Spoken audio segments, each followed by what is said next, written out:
Jumpa lagi dalam Renungan Bina Iman GKI Kelas Solo. Dan saat ini kembali sebelum kita membaca merenungkan firman Tuhan untuk menjalani kehidupan hari ini, kita mohon penyertaan Roh Kudus. Kita berdoa bersama-sama saudara-saudara. Sungguh suatu anugerah ya Tuhan, ketika saat ini Tuhan beri kami kesempatan untuk menikmati satu hari lagi kehidupan kami. Oleh sebab itu Tuhan, bukan sebuah kebetulan ketika kami boleh menikmati hari ini dan kami mau mendasarkan di dalam firman Tuhan. Sehingga ketika kami menapaki hari ini, kami boleh menapakinya dengan takut akan Tuhan, terus berjalan dalam firman Tuhan, dan hari-hari kami memuliakan nama Tuhan. Oleh sebab itu Tuhan saat ini berfirmanlah, kami siap untuk membaca, merenungkan dan menghidupi firman-Mu. Dalam nama Yesus kami berdoa, amin. Salah satu unsur dalam liturgi GKI adalah pengakuan dosa. Dan hampir semua GKI pasti ya ada ritual namanya pengakuan dosa ini. Ya memang sih ada di liturgi-liturgi tertentu, itu pengakuan dosa di skip. Itu biasanya adalah di liturgi-liturgi khusus. Misalnya penabisan pendeta atau peneguhan pendeta. Tetapi pada umumnya dalam ibadah minggu itu selalu ada yang namanya pengakuan dosa. Nah saudara-saudara, dalam pengakuan dosa ini tidak jarang orang hanya mengerjakannya dan melakukan pengakuan dosa hanya sebuah ritual kosong tanpa makna.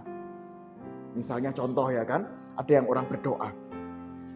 Saat ini marilah kita memasuki pengakuan dosa. Kita berdoa secara pribadi. Tuhan, demikianlah doa pengakuan dosa kami ya kan. Ada yang cuma jedanya cuma berapa detik, kita belum ngomong aja sudah langsung liturgus mungkin langsung ngomong demikian doa pengakuan dosa kami ya kan, karena kita aja belum sempat ngomong kok ya. Atau kita berdoa pengakuan dosa tetapi doanya formalitas saja. Tuhan, kami adalah manusia yang rapuh, ampuni dosa kami. Dalam nama Yesus kami berdoa, amin. Pertanyaannya adalah dosa mana yang kita akui? Atau jangan-jangan saudara-saudara bisa jadi kita hanya pengakuan dosa itu sekedar pengakuan kosong. Padahal saudara-saudara, kalau kita lihat pengakuan dosa adalah salah satu sarana agar Tuhan itu terus-menerus menempa kita untuk hidup semakin baik.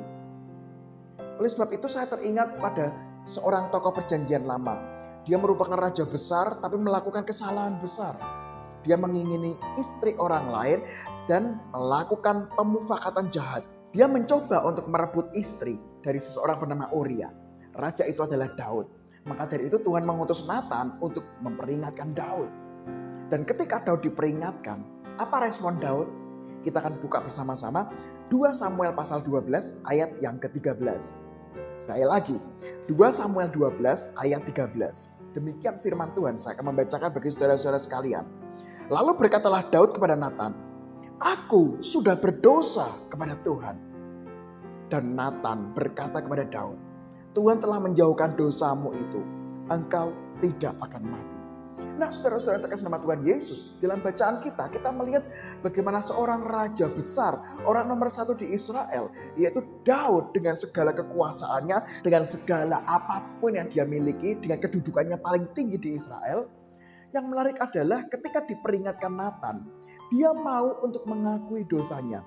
Makanya dikatakan, aku sudah berdosa kepada Tuhan. Itu adalah pengakuan yang luar biasa. Bagaimana seseorang mau mengakui dosanya di hadapan Tuhan. Bukan sebagai formalitas, tetapi adalah pengakuan yang memang betul-betul dia sadari, ya saya melakukan kesalahan. Melakukan pemufakatan jahat untuk membunuh Uria, untuk mendapatkan istrinya. Nah saudara-saudara yang terkasih nama Tuhan Yesus, hari ini pun kita diingatkan. Setiap minggu kita ada namanya pengakuan dosa. Tapi juga bukan hanya menunggu tiap minggu saudara-saudara. Setiap hari pun kita bisa mengaku dosa kepada Tuhan. Tetapi biarlah pengakuan dosa itu, pertama, bukan sekedar ritual kosong. Hanya kebiasaan. Tuhan ampunilah dosa kami, karena kami yakin Tuhan Maha Pengampun. Dosa apa yang kita lakukan? Kadang-kadang kita tidak menyebutkan itu secara langsung. Maka dari itu menjadi ritual kosong tanpa makna. Dan yang kedua adalah ketika kita mengakui dosa, itu berarti adalah sarana Tuhan untuk terus menempa kita. Kalau misalnya contoh, saya berdosa Tuhan karena saya sudah berbohong kepada orang tua, kepada anak saya. Maka dari itu pengakuan dosa itu bertujuan untuk membuat kita semakin hari semakin sesuai dengan firman Tuhan. Membuat kita justru menjauhi dosa, yaitu adalah kebohongan. Maka dari itu saudara-saudara terkasih nama Tuhan Yesus, orang Kristen itu bisa berubah dari hari ke hari. Salah satu caranya adalah dengan apa? Dengan jujur mengaku dosa kita. Dan dengan kita jujur, maka disitulah kesempatan kita untuk mengalami pertobatan.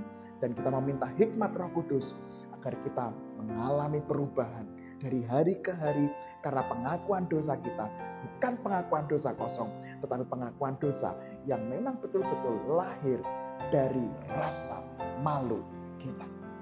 Amin.